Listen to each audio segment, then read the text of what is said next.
Exam time पे एक सबसे बड़ी प्रॉब्लम होती है सिर दर्द की, क्योंकि हम बहुत देर तक पढ़ते रहते हैं तो हमारा जो आंखें रहती है वो इतनी ज़्यादा भारीपन हो जाता है, उसकी वजह से हमारा सिर दुखने लग जाता है। तो उस समय हमें क्या करना होगा, अपने बालों की मसाज करना है। आपको नारियल तेल नहीं लेना है, आपको लेना है बादाम रोगन। काफ़ी सारे ब्रांड्स के आते हैं, पतंजलि, हमदर्द, डाबर, जो भी आपके घर में हो। मैं तो अपने पास पतंजलि और हमदर्द का रखती हूँ क्योंकि मुझे ये दोनों परफेक्ट लगते हैं, फ़ायदा भी अच्छा मिलता है। तो आपको 1-2 बूंद लेना है और आपको अपने कपाल पे मसाज करना है और साथ में अपने बालों में भी मसाज करना है। हल्के हल्के हाथों से करना है। तो इससे आपका 5 मिनट के अंदर अंदर सिर दर्द भी रुक बंद हो जाएगा और आपकी स्किन भी ग्लो होगी और आपको बहुत अच्छा फीलिंग्स आएगी। एग्जाम की प्रिपरेशन करते समय हमें थोड़ा सा नींद भी आने लग जाती है, तो हमें कुछ इस प्रकार का गेम अपने आप से खेलना चाहिए कि हमारा गेम का खेलना भी हो जाए और साथ में हमारी एग्जाम की प्रिपरेशन भी हो जाए। तो क्या करना होगा, आपको अपने आप के साथ ही खेलना है, किसी और को नहीं बिठाना है, नहीं तो वो फिर बातचीत हो जाएगी, गपशप होने लग जाएगी और फिर टाइम वेस्ट हो जाएगा। तो आपको क्या करना होगा, जो भी आपने क्वेश्चन पढ़ के रखे हो तो आपको क्या करना होगा, अपनी सारी किताबें थोड़ी देर के लिए बंद करना होगा, एक पेज लेना होगा, ब्लैंक पेज, उसमें वो सारे क्वेश्चन लिखना है जो आपने इंस्टेंटली पढ़े हो। और फिर उसके बाद आपको उसके बैक साइड, पीछे की साइड में आपको सारे जितना भी आता है वो आपको लिखना होगा। फिर क्या करना होगा, आपको अपने आप से चेक करना होगा कि हमने कितना कुछ याद किया है और हम कितना लिख पाए हैं, क्योंकि यही सिचुएशन हमारी एग्ज़ाम में बनती है। हम याद तो हम 100% करते हैं, पर लिखने जाते हैं ना एग्ज़ाम के टाइम पे, क्योंकि सब प्रकार का माहौल अलग ही हो जाता है, घर से बाहर जाते हैं, सब बैठने का तरीका बदल जाता है, हमारा वहाँ सिटिंग अरेंजमेंट चेंज हो जाती है और आसपास का माहौल चेंज हो जाता है। तो उसमें हमारा जो कंसंट्रेशन रहता है और या हमारे जो मेमोरी में याद क्या हो रहता है थोड़ा सा डिस्टर्ब होता है। तो हमें क्या करना होगा, सारी किताबें बंद करना है, फिर हमारी जगह चेंज करना है और एक पेज और पेन ले जाना है और उसमें हमने वो सारे क्वेश्चन लिख लेना है जो हमने रीड किए हैं। और उसके बाद उसके बैक साइड में हमें वो सारे आंसर सॉल्व करना है, सारे आंसर लिखना है जितना भी आता हो। और उसके बाद आपको अपने आप से एनालाइज करना है कि हमने कितना याद किया है और कितना लिख पाए हैं। यही हाल हमारे एग्ज़ाम में होने वाले हैं। यदि आपने अच्छे से याद किया होगा तो आप पूरा लिख पाओगे, अदरवाइज़ नहीं, जो भी होगा वो आपके सामने ही होगा, आपको ही चेकआउट करना है और आप ही उसके टीचर भी हो और आप ही स्टूडेंट भी हो। ये होता है एग्ज़ाम में अपने आप को एग्ज़ामिन करने का एक सिंपल और शॉर्टकट तरीका कि हम एग्ज़ाम में क्या रंग दिखाएंगे। तो ये हम घर बैठे कर सकते हैं। मैं ऐसा ही करती हूँ, इसलिए मैंने आप सभी के साथ भी एक टिप छोटी सी शेयर की है। तो आपने इसे ज़रूर ट्राई करके देखना।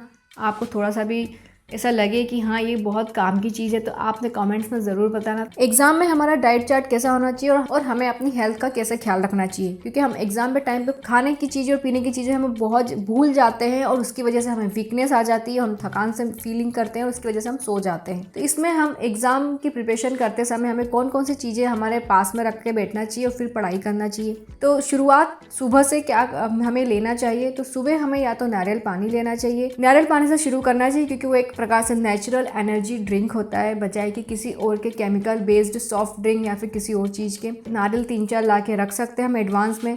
सपोज 1 हफ्ते के लिए हमने नारियल पानी खरीद के रख लिया है तो हमें 1 हफ्ते तक रेगुलर मिल जाएगा, मार्केट जाने की भी नौबत नहीं आएगी लाने के लिए। तो हमें स्टार्टिंग सुबह की शुरुआत हमें नारियल पानी से करना चाहिए। फिर नारियल पानी कंज्यूम करने के बाद फिर थोड़ी पढ़ाई करना चाहिए। उसके बाद हमें फिर भूख लगेगी तो हमें बादाम खाना है जो हमने रात को भिगो के रखी है। उसे हमें क्या करना होगा, दूध के साथ उस भिगी हुई बादाम को डाल देना है और अच्छे से ग्राइंड कर लेना है। 5 मिनट भी नहीं लगते ये प्रोसेस में, तो इससे करना है और एक ग्लास में डाल देना है।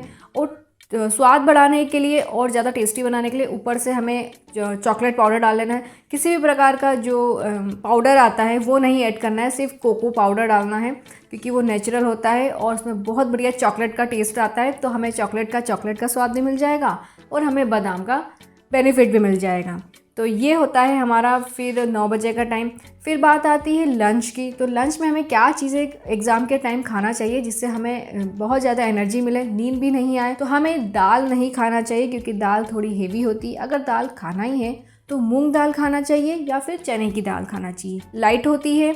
और मूंग दाल से हमारे चेहरे पे कोई भी डलनेस नहीं आती, क्योंकि पढ़ाई करते समय ज़्यादा हमें डार्क सर्कल हो जाता है, चेहरा मुरझा जाता है। तो हमें मूंग दाल ज़्यादा से ज़्यादा कंज्यूम करना चाहिए या फिर अंकुरित मूंग लेना चाहिए। और लंच में हमें मूंग दाल खाना चाहिए और 2 रोटी खाना चाहिए और साथ में रखना है हमें दही। और दही में हमें शक्कर डाल के नहीं खाना है, व्हाइट शुगर बिल्कुल भी नहीं खाना है।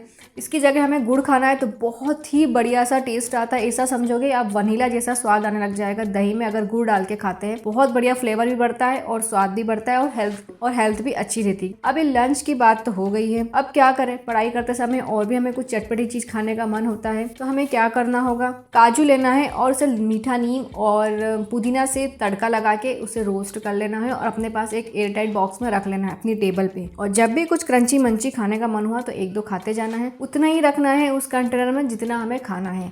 हमें 8 से 9 से ज़्यादा काजू नहीं खाना चाहिए एक दिन में, तो 8-9 काजू काफ़ी होते हैं। और बीच बीच में भूख लगेगी तो हम खाते रहेंगे, पता भी नहीं चलेगा कि हमें भूख लग रही। और जितना हम खाते खाते कुछ पढ़ाई करते हैं ना, तो उससे हमें नींद भी नहीं आती है। फर्स्ट थिंग तो ये होती है, बेनिफिट होता है, नींद नहीं आती और एनर्जी मिलती है। और इस प्रकार से कुछ ड्राई फ्रूट्स खाते हैं तो हेल्थ भी बन जाती है और साथ में नींद नहीं आती है और एनर्जी भी मिलती है, तो पढ़ाई हम ज़्यादा कर पाते हैं और हमें याददाश्त भी बढ़ती है। अब बात आती है इवनिंग के टाइम पे। इवनिंग के टाइम पे हमें क्या लेना चाहिए। सब लोग तो चाय लेते हैं, ब्लैक टी लेते हैं, उसमें दूध डालते हैं और सबको पता है कि वो बहुत ज़्यादा ख़राब होती है, नहीं लेना चाहिए। और स्पेशली उन्हें तो बिल्कुल नहीं लेना चाहिए। जो पढ़ाई करते हैं, किसी एग्जाम की तैयारी कर रहे हैं, तो उन्हें क्या करना होगा, दूध लेना है, उसमें हल्दी डाल लेना है और फ्लेवर के लिए डालना है दालचीनी। ये मिक्स होने के बाद जब ये बॉयल होगा ना, उबलेगा ना दूध, उसके बाद जो फ्लेवर आएगा इलायची, हल्दी और दालचीनी का, तो जो आपको टेस्ट मिलेगा वो बिल्कुल बटर स्कॉच आइसक्रीम की तरह मिलेगा। और इस दूध को ठंडा कर लेना है और अपने पास रख लेना है टेबल पे और सिप सिप करके पीना है, तो स्वाद भी मिलेगा, हेल्थ भी बनेगी। और हल्दी वाला दूध एग्ज़ाम के टाइम पीने से हमारी याददाश्त बढ़ती है, हमारे चेहरे पे ग्लो बरकरार रहता है, क्योंकि पढ़ाई करते करते कंप्यूटर पे बैठ के पढ़ाई कर रहे हैं या फिर हमारी जो नोटबुक से रीड कर रहे हैं, पढ़ के देख रहे हैं, दोनों में हमारी आंखों पे ज़्यादा जोर जाता है। क्योंकि हम कुछ पढ़ते हैं बारीक वाली चीज़ें, तो आंखों पे जोर जाता है, आंखें छोटी छोटी हो जाती है और डार्क सर्कल भी हो जाते हैं और फेस एकदम मुरझाया हुआ लगता है। ऐसा लगेगा जैसे आप 4-5 घंटे धूप में बैठ के आए हैं। इस तरीके का हमारा चेहरा छोटा सा हो जाता है। तो हमें हल्दी वाला दूध में ये 2 चीज़ें ऐड करना है, इलायची और दालचीनी, तो एक फ्लेवर बनता है बटर स्कॉच की तरह। ये होता है एग्जाम का डाइट चार्ट रूटीन। अगर आप इस तरीके से, अगर आप पूरे एग्जाम टाइम पे रूटीन को फॉलो करेंगे ना, तो आप अपने एग्जाम में वो परसेंटेज गेन कर पाएंगे जो आपने सोचे हैं और आपका चेहरा एकदम एनर्जेटिक रहेगा। एग्जाम भी आप फुल कॉन्सेंट्रेट से दे पाएंगे और आप अपने परसेंटेज अचीव कर पाएंगे। और आपको ये इन्फॉर्मेशन लगी है हेल्पफुल, तो इस वीडियो को लाइक करने के साथ साथ कॉमेंट्स में बताइए कि आपको और कौन सी इन्फॉर्मेशन जानना है और आपने ये वीडियो को देखा है, लास्ट तक सुना है ध्यान से, तो आपका बहुत बहुत धन्यवाद।